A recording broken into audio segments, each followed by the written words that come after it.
Hey, if you're loving Creative Mind, check out some of our past episodes where we dive deep into topics like children's book illustration, video game design, filmmaking, and of course, the most important topic of all, how do you make a living as an artist? So please hit subscribe on whatever platform you're listening on so you never miss an episode.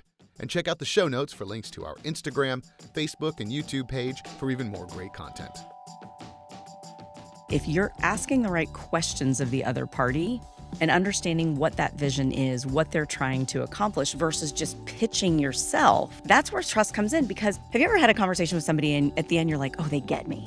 Yeah, exactly. They get me. Yeah. They understand me. Yeah.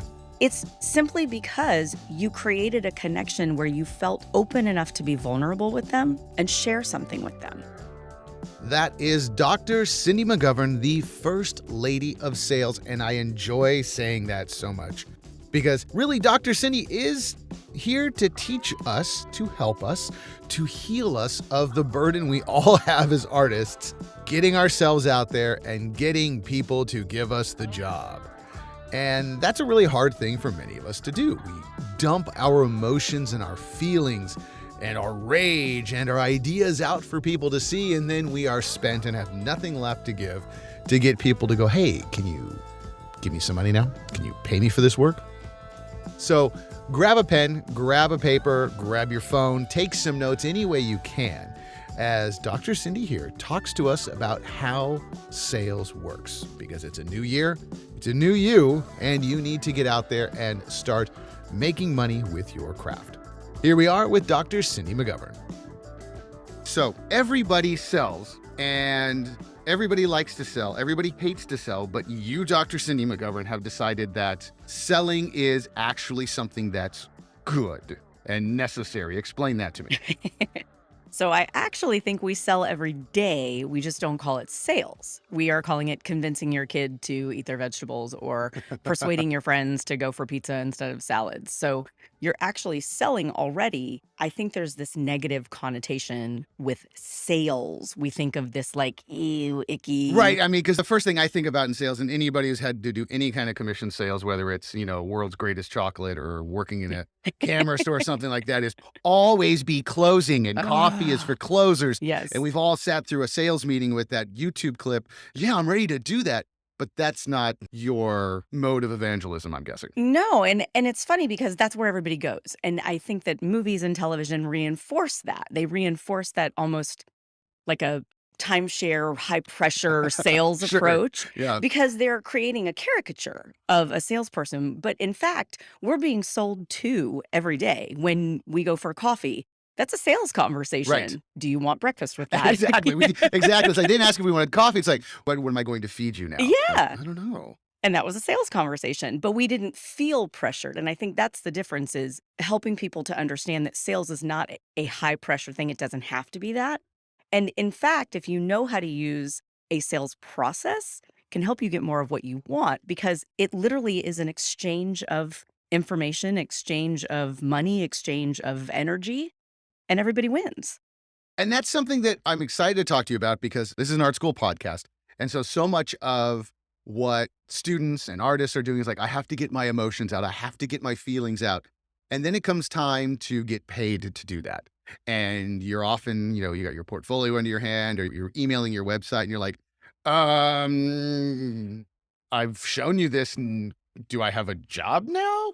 And it becomes very, very difficult because so much of us don't learn that. But the kind of lead-off question I want to have with you is, we're in art school, and our whole idea about art school and the artistic expression and creative expression is getting our emotions out into something visually. But outside of the commercial world, how do we sell, or can we sell, on our emotions? So I absolutely think you can, and I think you should. So sales without emotion is what ends up being high pressure sales, because they're not connected to the outcome for you. They're only connected to the outcome for themselves. Whereas an artist, you've created something, you've crafted something, you have this product at the end of it. Sell what that product does for them. And that's where that sort of problem solution approach comes in. But you have to have the vocabulary to be able to do that. You have to have the process to be able to do it. But I am very emotional in sales. I do take it personal. I want to be able to help people, but I think it's the way that I sell, which is you've got to win at the end of this, or it wasn't a successful sale. It's not about me pitching you our services or pitching you my book or whatever. It's about you getting something you need, and I'm able to deliver that. And that makes me happy, which is where my emotion comes in. And you're talking about as the client, not me Yeah. coming to you with Nope. my bag full of emotional response. The other person I'm talking to, the you is winning. Absolutely. And both parties have to win for it to be a successful sale. And so I think especially if you're selling some form of art, if you're a graphic designer or if you're a painter or even a performance artist, you're selling whatever that emotion is that is evoked from the other person, from the audience, from the recipient, from the buyer, from the employer. Yeah, because it's interesting. We talk to a lot of people, and it's the sales aspect creeps up a lot because there's the obvious. I am a painter. I am putting my painting into a gallery. Somebody writes a big check, and then we talk to people who are producing content for a nonprofit about AIDS or COVID relief or getting people vaccinated, and you go, oh, yeah, that is selling an idea and hopefully an ideal of getting somebody to do something. How do you look at this idea of solving that issue? Solving that issue of I've got a call to action, to use the marketing speak. We hear problem solving, and it's a foreign term for so many of us, myself included. So let's use the painter because I think that's a harder one to sort of make that connection, right? Because you get it to the gallery to put it in to sell it to someone. So part of it is as an artist, understanding what the gallery's goals are. Who are they attracting? Who are they trying to get in front of? Who are they trying to sell to? And then helping them to understand the emotion within your painting, what it is that your painting delivers and how it's going to help them meet their goals as a gallery versus just look at my pretty painting. It's a great thing. We know it's a great painting or else you wouldn't be an artist. So you have to sell the gallery a story that they can sell to someone else. I want to know your process. I want to know what you went through. I want to know what you were thinking. I want to, if it's a dot on a canvas, tell me what that dot meant. Give the gallery something that they can sell. It's the sizzle, not the steak. You've heard that before, Right, too, right, going back to exactly. our friend Alec Baldwin. But truly understanding how it helps the gallery in the end, because that's who you're selling it to. And then you've got to get them to sell it to someone else. Now, if it's an art show where you can be there and you can interact with the patrons and you can share that, I think it's really powerful. But again, you have to have that story to tell. And so often, at least for my friends who are artists, it's such a personal journey. Sure. Sometimes you can't articulate it. Right. And you spend so much time on a mission statement, which is almost like, I'm sure there's a mission statement online I can Sure. copy and rewrite and go insert car design for painting for something. And you're like, I think that sounds like a mission statement. Yeah. But what would be some of the steps? Because I know we're going to get into storytelling because that's obviously what it's all about. We're going to get into emotionally connecting with people. I'm an old school person that through college and even before I was in school, got stuck doing commission sales. So they're always giving you those tricks of, mirroring the person, which is not a trick, but it works. And, self-deprecating. And I know you talk a lot about some of these ideals in your book, and you have your very strong opinions on these. I do. But how does somebody who, I've got all my stuff, I've got my mission statement, I've gone through my class on business development, but now I really got to just go out there and knock, knock, hey, blah, what do I do? So I actually think it's looking at the way that you look at true sales. And this is where, and yes, I have very strong opinions on all the things you just said, because I never wanted to be in sales because I thought it was icky. So I had to find a way to make sales work for me because I ended up in a sales job. And what I realized is that the fundamental core of sales is trust. It simply boils down to truly creating trust between the two parties so that I'm not selling you, but I'm inviting you in to see the vision that I have for my painting or see the vision that I have for your graphic design or whatever. And once that trust exists, it's really easy to meld the two visions to create some kind of execution plan. But that's where I think artists struggle. And I'll put myself in that category too, because I think we confuse rapport and trust. Okay, there we go. Yeah, that's the tough one because rapport, anybody can fake it. You can be charming. I can be charming for 10 minutes. I'm married. I have proof that I was charming for a good afternoon at least. how does somebody who's fresh out of school, Yeah. and actually, fresh out of school and then maybe 10 years down the road when you're actually trying to start your career, because that first 10 years of your career may just be all freelance, where you're just like, give me whatever, I'll do whatever you want me to do, where we've used our rapport up. How does trust form? There's two ways to do it, right? It's over time, where you build trust of knowing someone and a track record of Mhm. success, is a freelancer, right? You've delivered and you've completed 100% of the jobs that you were to do. It's good referral, good resources, references for you. But there's also the piece of recognizing that you hear the other person. And I sort of talk about my steps in the book, and it's listen and establish trust, because that's the best way to do it. If you're asking the right questions of the other party and understanding what that vision is, what they're trying to accomplish versus just pitching yourself, Mhm. that's where trust comes in. Because have you ever had a conversation with somebody and at the end you're like, oh, they get me? Yeah, exactly. They get me. They Yeah, understand me. yeah. It's simply because you created a connection where you felt open enough to be vulnerable with them and share something with them. We're gonna bounce around that because I want to key on that because that's something that I know in the interview process Yeah. for people who are working in the creative field, and we're gonna focus a little bit on the Bay Area because we're in the Bay Area here, but I think it's all over. Is there is the person who does, I'm doing a painting, I'm a painter, that's one thing. Then there is the graphic designer, the video game designer. You have different starting points. I'm working in video. I'm working in this. I'm going to work for a corporation. Yeah. There is hierarchy. There are departments. There's HR. I can't say poo poo caca. And you go through these rounds of interviews where somebody comes in with a whole list of questions and you're prepared for that. And then somebody comes and goes, hey, let's just go get a cup of coffee and talk. And you're like, no, I Yeah. don't want to do that. I'm not prepared. Yeah. Yeah. So there's a couple things that come to mind with the interview process, especially for someone that is an artist, whether it's a graphic designer or anything else. You have to recognize that a lot of times the person interviewing you has no idea what you actually do. True. Okay. Okay. That's a good safe space to be. They may know that they need a graphic designer and they have that list of 10 questions. They may not actually know what it means to graphic design something at the end of that. So part of it is understanding what their role is in that hierarchy and helping them to be successful to the next layer up. So if your job is the interviewer and you're the first round interviewer, my job is to look as good as I can to your boss for you, Okay. so that you sell me to that next level of interviews. And recognize that, and don't get frustrated either, because I think that's the other thing where you feel like they're not hearing Oh, you when you're absolutely. explaining something to them, and it's like they don't get it because they just don't have the vocabulary. And I run into this too. I try to explain what I need for like a website, or I want this on a flyer or something, Yeah. and it's like I don't know what it's called, but Right. I want it to look like this. You know? Yeah. And then on the opposite side, you're like, do I use technical jargon? Right?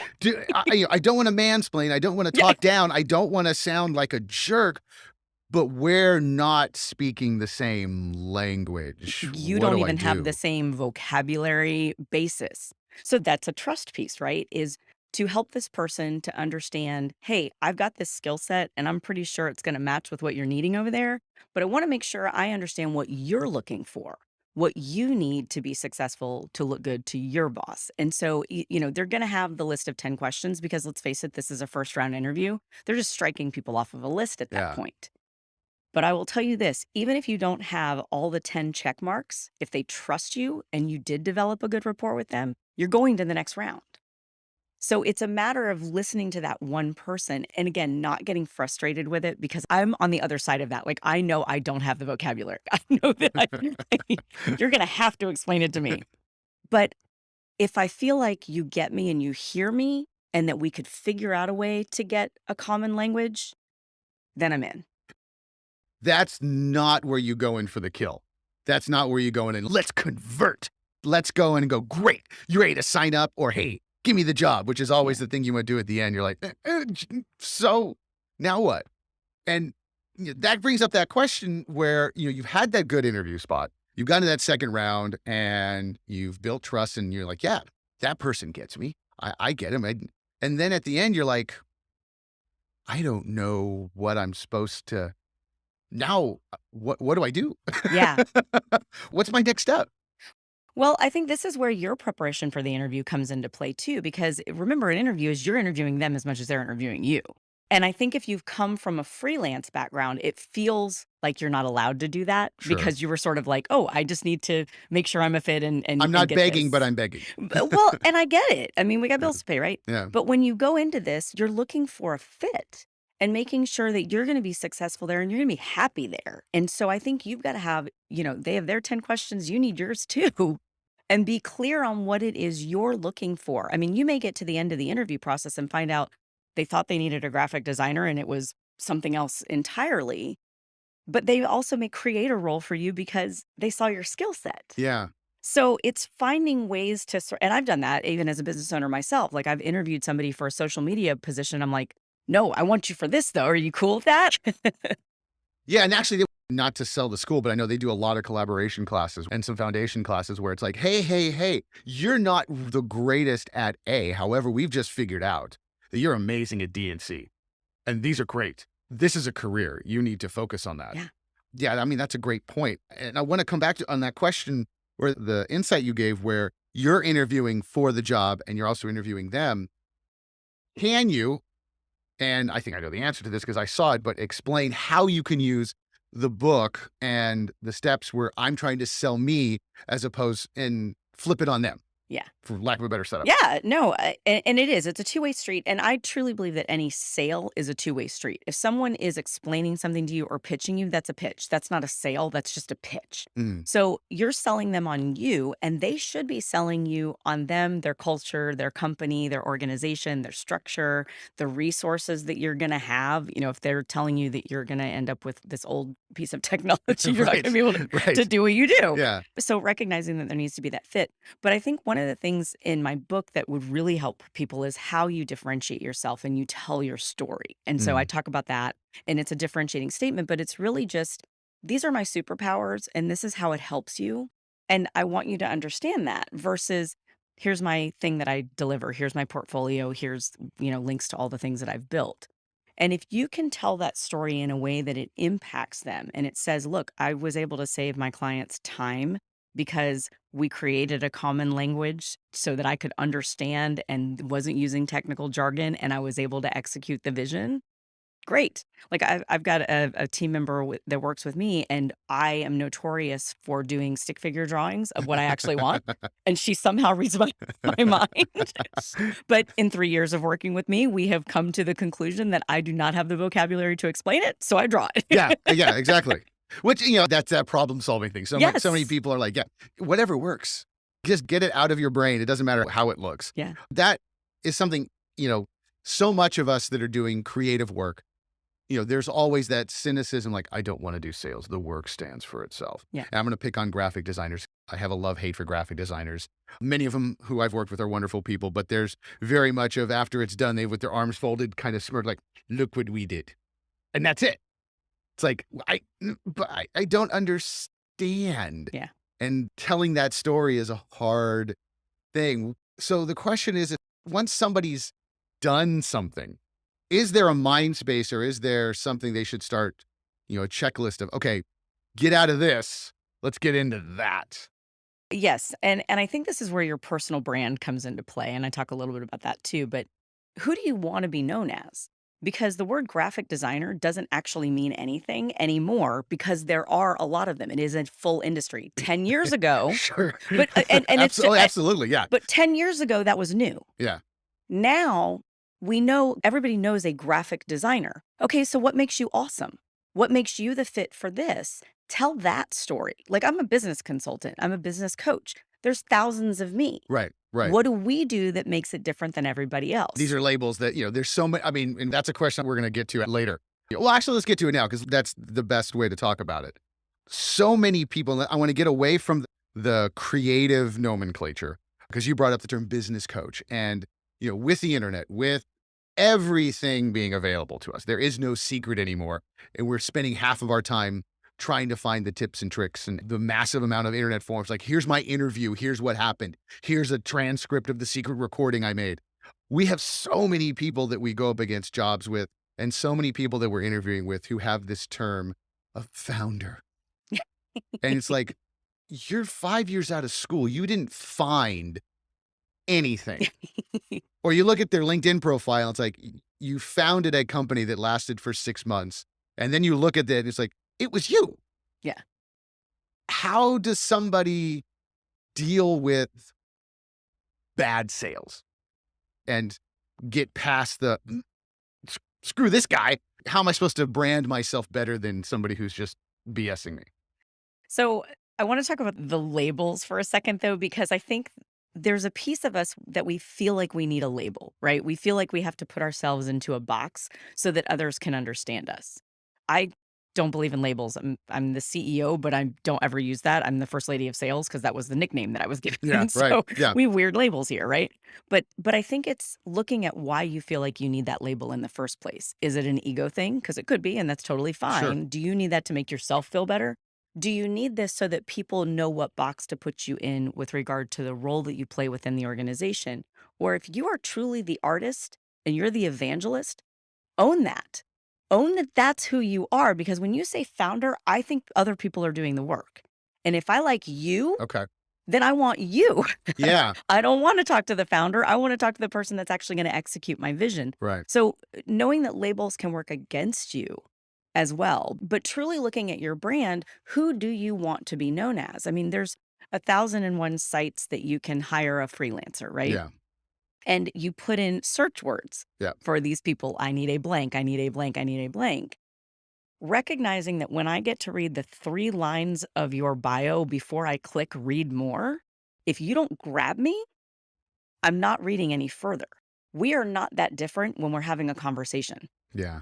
If you don't grab me in the first 30 seconds of the conversation, I've blanked you out. I'm like doing my grocery list in my head, right? Know what you want to be known as and bring that to the conversation. Not just faking it.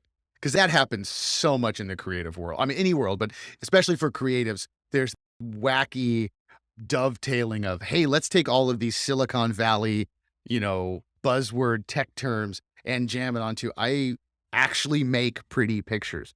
That's what you hire me to do. But I'm a founder and a creative director of Pretty Pictures Incorporated. It's like, but yeah, but that makes sense. Okay, that actually makes me feel better. And I hope makes other people feel better. It's like, well, if you're a founder, then you're not the person doing it. And that's what it sounds like, right? Right. So the other thing that I would say too about just sort of the personal branding aspect and knowing that if I can't tell people who you are and what you do, I can't send you referrals. And so if I sit here and I start describing my friend Bobby as the founder, Mm-hmm. everybody goes, oh, okay, so he's got this organization under him, so he's not the guy. Right. But if I say my friend Bobby is this amazing producer and he works on blank, blank, blank, blank, blank, all of a sudden then it's like, oh, but I need a Bobby too. Right. Right. And then that creates that sort of shortening the sales cycle and getting over that hump of trust because I'm advocating for you. This is the same thing in an interview too, by the way. Like Yeah. that level 1 interviewer, that first round, they need to be your advocate. You have to give them enough in that. So when they're looking at your resume and they see things like founder, fess up. Be like, I was 3 years out of art school. I didn't know what to call myself. So I called myself a founder because I found myself. Yay. Okay, perfect. So that's Right. great. Now where do you go? Yeah.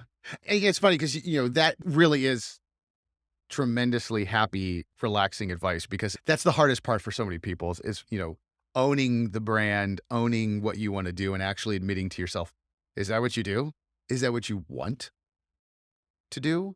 Which is so hard. I mean, coming up with what you want to do, that's another 2 years on the couch. We're not going to solve that today. But, getting into that sales mode and getting, kind of starting off from the beginning, tell me a little bit of your backstory because you were not a salesperson at all. But when you speak of sales, I feel better about it. Well, I'm happy for that. I literally wrote the book for non-salespeople. I wrote this for my sort of 19-year-old self, right? So I never wanted to be in sales. I went to school for communication. I have a PhD in communication, interpersonal communication, leadership, all that good stuff. And then I was a college professor. And I thought that was my life's work, right? So then I started consulting in the summer, realized, wow, I really liked that. Went to work for a consulting firm full time, and 6 months in, found myself in a sales role. And I thought, oh my gosh, I'm going to get fired. Like, first of all, why would you put me into this? I am so not a salesperson. I can't stand salespeople, and I need to start looking for a job. So I was watching these guys around me sell fast, slick. They were funny. They were self-deprecating. They did all that stuff. And I'm like, I'm never going to be able to do that. Like, everybody thinks I'm an extrovert, but like, if I take any test, I'm probably an introvert. Right. And I'm Yeah, like, exactly. what do I do? So I watched all of them. I read all these books. This is pre-podcast days, Sure. YouTube video days. And I started recognizing, wait a second, he's doing a good job of listening to that person.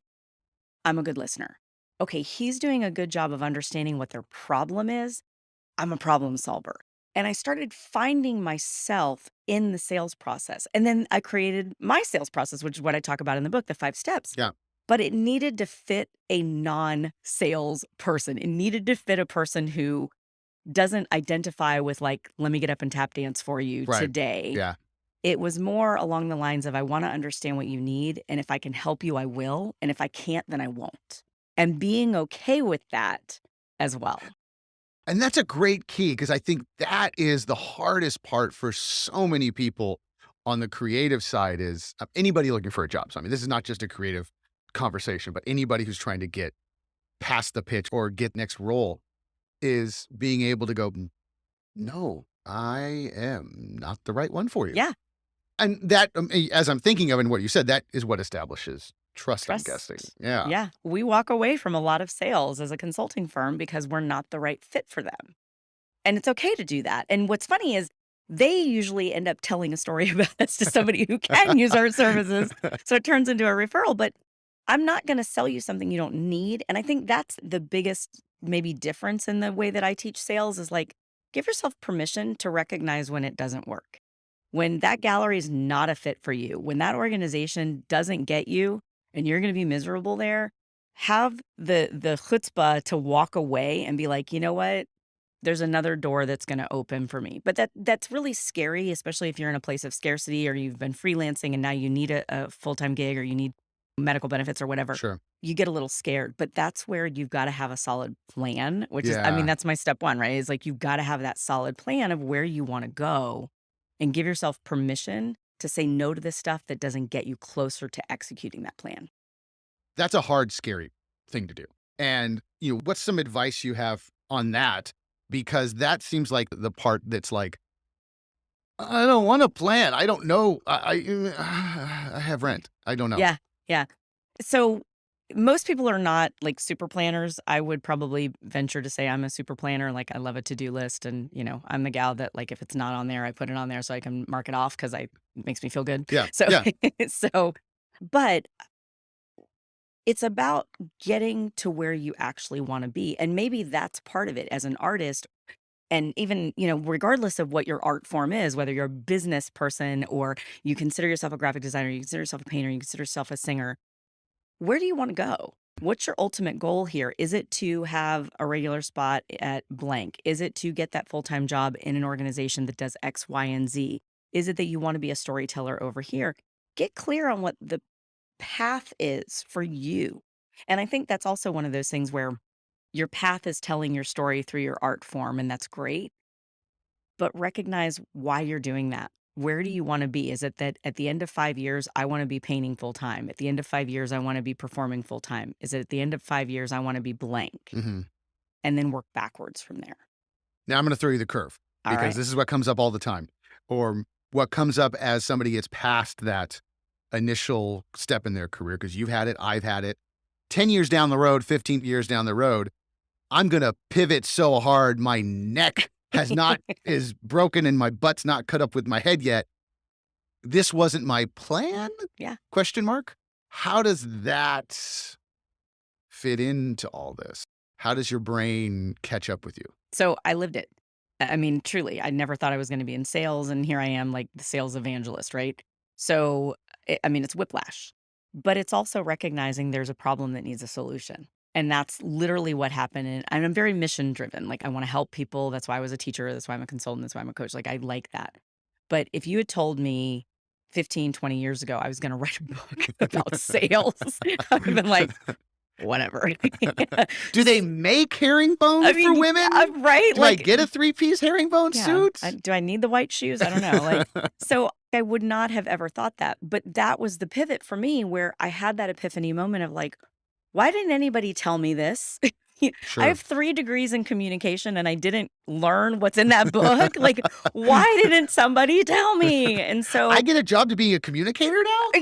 That's what? yeah, exactly, exactly. And so I think when you look at those pivots in career, there's a reason for it. And you have a Mm, choice. yeah, You either take the fork in the road or you don't. And where it goes is up to you. sure. But I think it's looking at, okay, I did this for this many years. Maybe there was a layoff at this organization and that's not an option anymore. That's a great time to reassess your plan. That's a great time to look at it and go, okay, is this where I still want to be? Is this what I still want to be doing? Does this still bring me joy?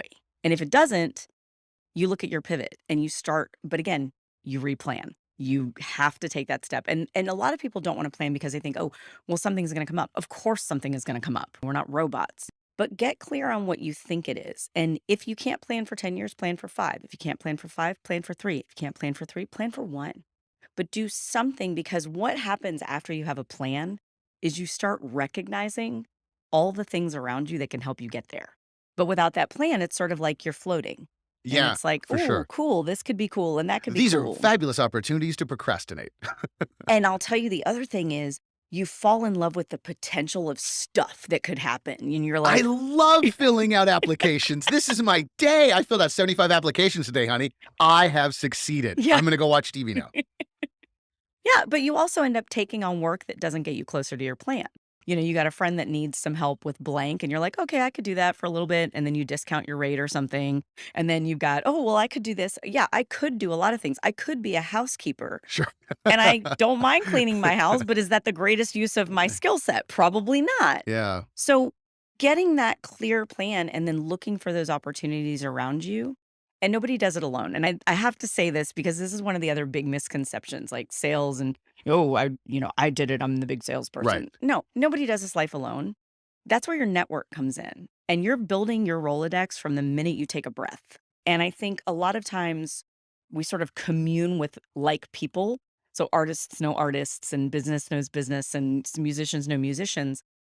Look at the rest of your network. Those are the people that are going to be able to help you expand out and help you find those opportunities and use their help, ask for their help. One of the 2 topics I want to ask you about, because asking for help seems like the most, like, I will ask for anything else but help. Yeah. What does that do for people when they see you ask for help? Because a lot of people think, and myself included, go, I don't want to be vulnerable. Because I'm not that type of artist. I'm the more in-your-face, aggressive competition. That's the next question I'm going to ask you about. But when you're asking for help, it makes you feel weak. So I totally get it. And I used to look at it that way as well. But what I want you to recognize is think about how you feel when you help someone. How good does that feel? Sure. How awesome. Like you're like, I put on my superhero cape and I made it happen. Look at me. I'm awesome. Yeah. So if that's so amazing, why wouldn't you let somebody else feel that? Why wouldn't you give them that gift? Like truly, if you look at it that way. But the other thing is, if you're truly building your network with people that can help you, chances are you're finding ways to help them as well. So sure. It's still your idea. Yeah, I'm the one who kind of told you how to do yeah, that. it's a two-way street. But I think it's finding that bravery within yourself to recognize that help is not a bad word. But nobody literally does it alone. Like I always giggle when I see one of these shows and they're like, oh, they were an overnight success, self-made. I'm like, Ugh. somebody gave you a job Ugh. at some point. Somebody mentored you. Somebody taught you that skill set. You did not do it alone. I have to harp on that because that is one of the worst things I've ever heard. If you're fortunate enough to meet somebody who's successful in business, and this goes back to the networking, the mentoring. There's a gentleman by the name of Dan Gottlieb. I met him many, many years ago, who sat me down at his kitchen table and he goes, self-made people are useless. Anybody that says they're self-made, don't talk to them. People call me self-made. I worked with 1 billion people and I put my neck out and did this. And he had done amazing things. I mean, he was a realtor and this and, built a car and, you're just like, he's like, I'm not self-made. That's a joke. I was like, oh yeah, okay. That kind of goes in that I'm a founder. I'm self-made. All these buzzwords and gobbledygook. You're like, really? So I joke that I'm just the dancing chicken and my team actually does all the work, which is true. Like I show up on a stage and I talk for 50 minutes, but there is so much behind the scenes Right. that happens Right. that I am not only not involved with, but literally have no idea how to do. And so, I'm just the dancing chicken. I'm well aware of that. But, you know, I'll share a bit of my story on this. When I decided to write this book, I had no idea how to write a book. I had no idea how to get a book published. I had no idea even on the process, right? Sure, sure.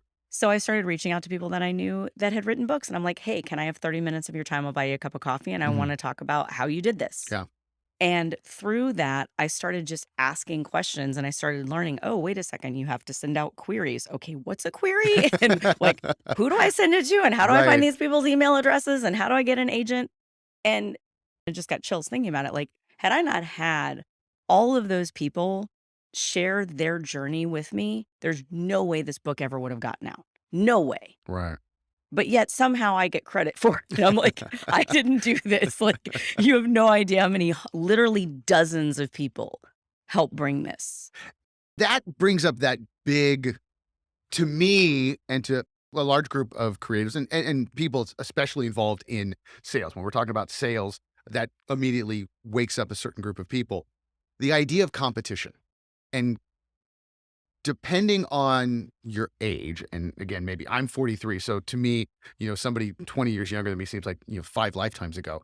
A while ago when we were young, when I was young, competition was what we were told was important first. You've got to be better than the person in front of you. And in certain types of creative fields, I started working in camera and TV where it was definitely very high elbow, very, you're only as good as your last shot type of competition.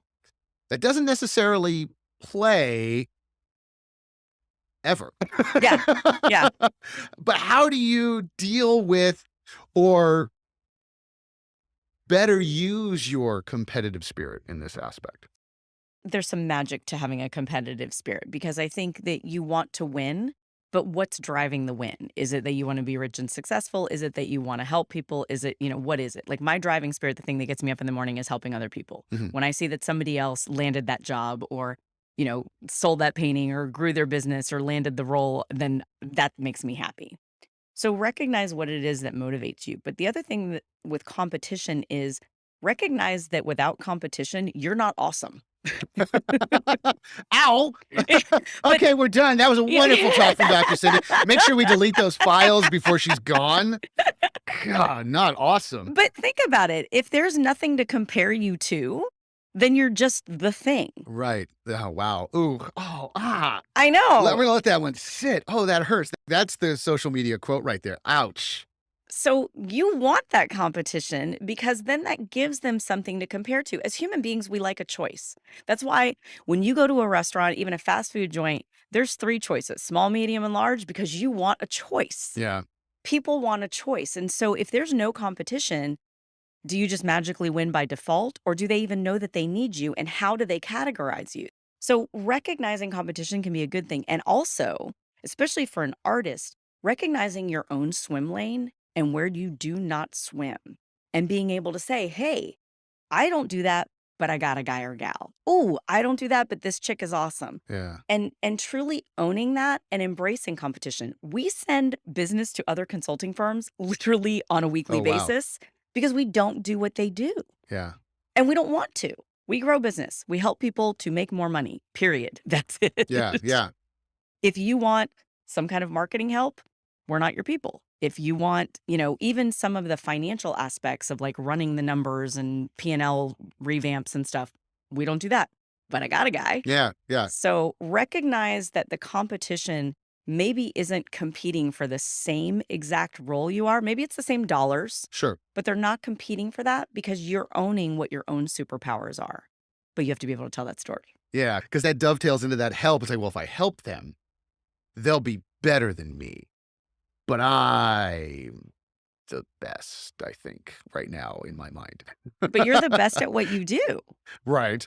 And Sure. that's good. But own that Yeah. and recognize that they might be the best at what they do. Like, it's funny, when I was defending my dissertation, one of my professors on the committee came up to me and he goes, Just remember when you walk in that room, this is the last time they get to tell you you're not as smart as they are. And I've always remembered that because I was like, "Oh, yeah, like, that's what this is about." Right. It's you know, Yeah.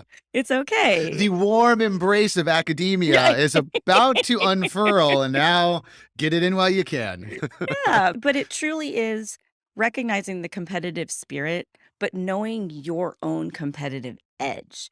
And I think that's also, I mean, not to be a broken record, but it goes back to planning. How do you sell your competitive edge? How do you sell who you are and what you do? Are you faster? Are you more communicative? That's one of the creative things. And I'll tell you this as a business owner that I've struggled with in years past is the communication.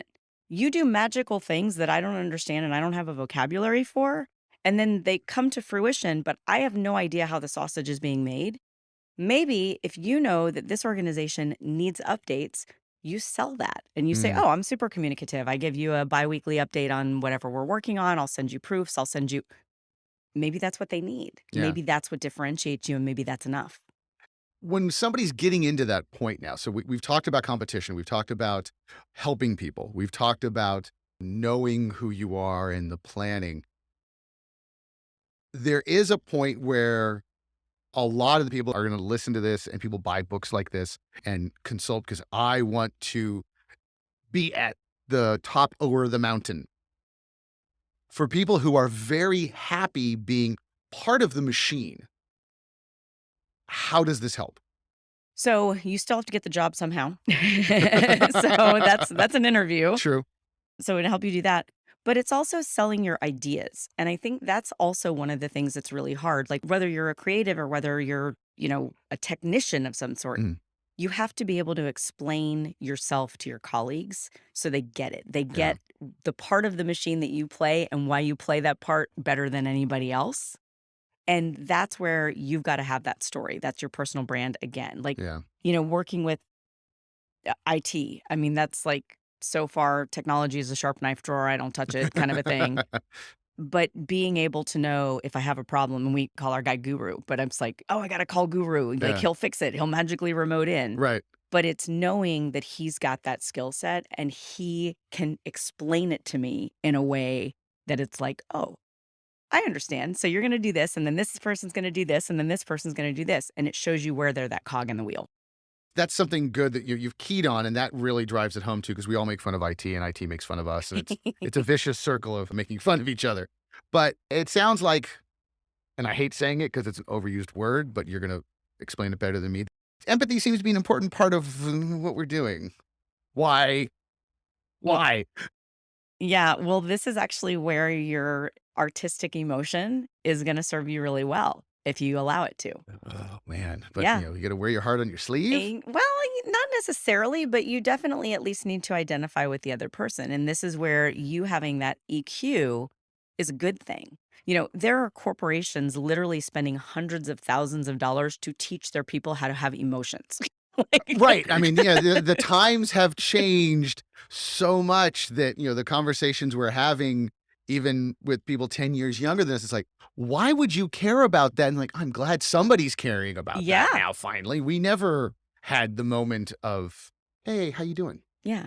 Everything all right? Yeah, it's interesting. There's so much new concept. A lot of money is being spent on, which just seems like being a human. It does, but it's funny because it's sort of like we tried to create this workspace that was free of humanity. Right. It's like, Yeah. how was that a good idea? Truly, sales is an emotional thing. And I find that artists and creatives do this really well because you are so connected to it. It's funny because people will say, well, don't you get a lot of rejection? And it's like, yeah, I do. I mean, successful salespeople, there's a lot of Sure. rejection. It's Absolutely. true. Yeah. But it's the way that I couch it and it's the way that I tell myself the story around it, which is like, okay, it's not a fit and that's okay because I'm not going to be able to do what I do for them in this moment. Hmm. Might be a no for now, might be a no forever, I don't know. But my emotion isn't any different. I Yeah. still want them to be successful. I want to help them find a solution to the problem, even if it's not me. You brought that full circle so well, which is why you are the first lady of sales. But in reality, I mean, that's the hard part. I mean, that was why I really was excited about having you on, was because it's that emotional connection, which so much of the artistic world is like, get it out there and explode it all over the place. And then the corporate world is, how dare you? How dare you? Bottle it up. And now it's kind of opening up and it's giving us a chance to actually work together. In closing, other than getting the book, I read it and it's actually one of the better sales books I've read. It's really nice. It's the antithesis of always be closing. Yeah. Yeah. Again, those of us of a certain age have had that jammed in our ear. It's almost a joke at this point. How should I start approaching selling my ideas to the people I'm around? So recognize again that you are building your Rolodex already.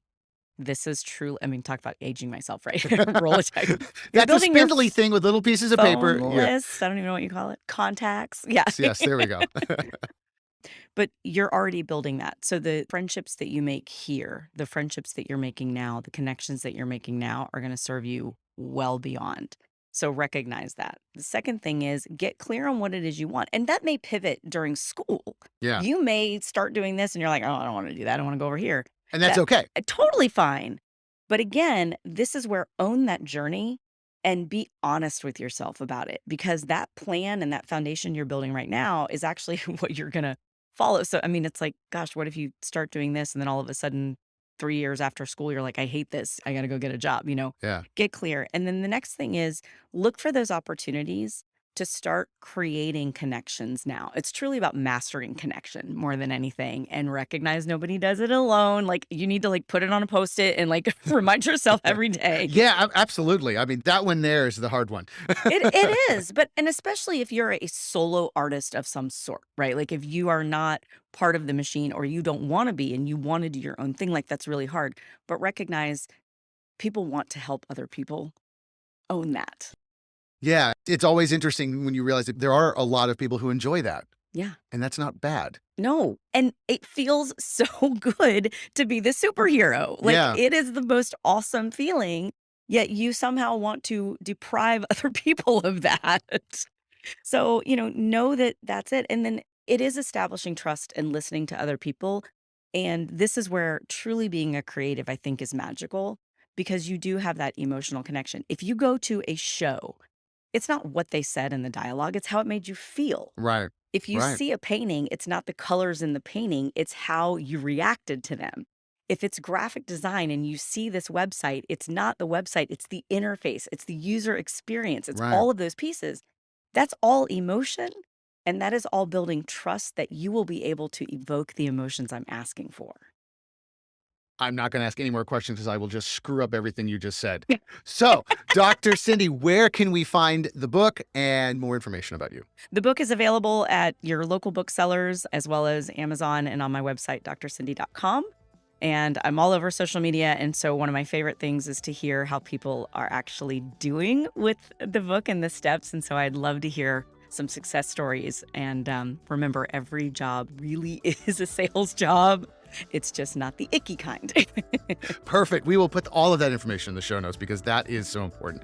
Again, thank you so very much. Thank you for having me. So there you have it. Some great advice and a great story. And I hope you took some notes, because if you've ever dreamed about a career in art and design, more and more art and design career opportunities are on the rise, and employers are on the hunt for the next generation of talented and, of course, skilled creative professionals. Here at Academy of Art University, you will get those work-ready skills that employers want. You can study on-site in downtown San Francisco and, of course, anywhere in the world with our online programs. To request info about our 40-plus areas of study in art and design, including game development, industrial design, illustration, and fine art, just visit our website at academyart.edu/creativemind. My name is Bobby Brill. Thanks for listening.